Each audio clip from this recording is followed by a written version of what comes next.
Situasi peperangan di Ukraina memanas setelah 10 Oktober lalu Rusia menggempur Ukraina dengan puluhan rudal menyerang kota-kota utama dan menyasar penduduk sipil. Kami berikan sedikit gambaran kepada Anda apa yang sedang terjadi di Ukraina saat ini. Kita lihat sekarang invasi Ukraina sudah berlangsung selama 7 bulan terakhir dimulai pada 24 Februari 2022. Situasinya fluktuatif, sangat dinamis, tapi korban terus berjatuhan termasuk dari serangan terbaru 2 hari yang lalu. PBB merilis ada 5.767 tewas ini per Agustus, laki-laki, perempuan, anak-anak semuanya. Dan ada 8 ribuan lebih, 8.292 orang yang luka. Dan yang paling menyedihkan dari peperangan adalah banyak keluarga harus terpisah. Pria berusia produktif di Ukraina harus berpisah dengan keluarganya.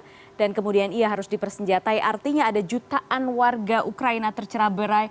Ada 11, juta orang terpaksa harus pergi dari Ukraina kemudian mengungsi ke negara-negara tetangga.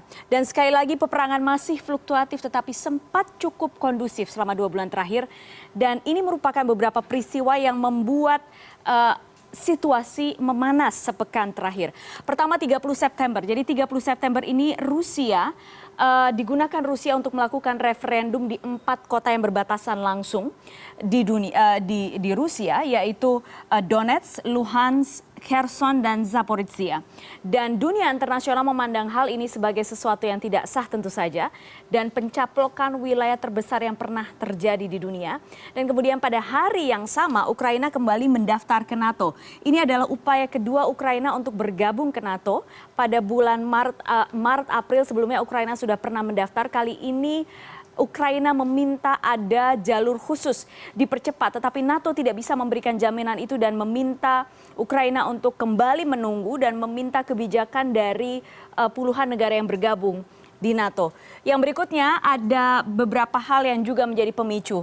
Kemudian ledakan di jembatan Kerch. Jembatan Kerch ini jembatan yang menghubungkan wilayah Crimea yang dianeksasi Rusia tahun 2014 dengan wilayah Ukraina Selatan, 4 kota baru yang baru dianeksasi. Dan ini diduga dilakukan oleh Ukraina. Presiden Rusia Vladimir Putin sangat geram dengan serangan ini dan karena dinilai ini menyerang teritorial Rusia.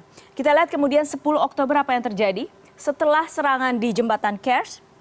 Ledakan jembatan Kerch, kemudian Vladimir Putin menerima masukan dari banyak pihak dan kemudian melakukan serangan di 10 kota besar di Ukraina dan ini merupakan serangan terbesar dan terluas yang dilakukan oleh Rusia di Ukraina dan dilakukan secara bersamaan dan termasuk di Kiev, di ibu kota Ukraina ada ledakan di distrik Shevchenko.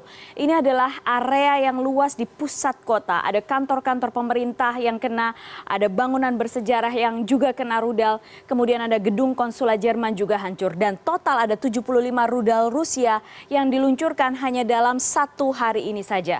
41 diantaranya diklaim Ukraina bisa ditangkis oleh pertahanan udara Ukraina. Lalu apa yang proses selanjutnya terjadi? Melihat situasi yang memanas, banyak negara tentu saja khawatir.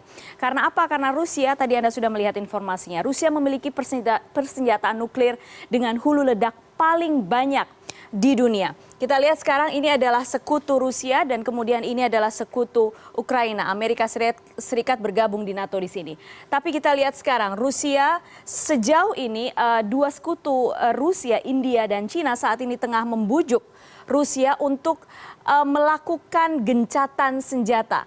Kalau India dan Tiongkok sudah melihat untuk perdamaian semakin sulit dan semakin tidak mungkin, tapi setidaknya melakukan gencatan senjata. Sementara itu Ukraina dan sekutu terdekatnya yaitu NATO tentu saja, negara-negara barat yang tergabung dalam Pakta Pertahanan Atlantik Utara atau NATO ini terus memberikan bantuan peralatan perang dan uang.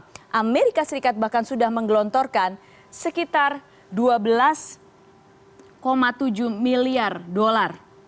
Bayangkan, hanya untuk peperangan ini per Agustus kemarin. Dan saat ini ada 2 negara yang berupaya menjadi juru penengah antara Rusia dan Ukraina.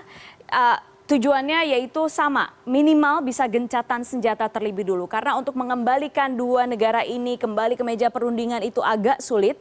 Jadi paling tidak ada gencatan senjata terlebih dulu yaitu Turki dan Uni Emirat Arab. Apakah kemudian akan berhasil? Kita akan menunggu.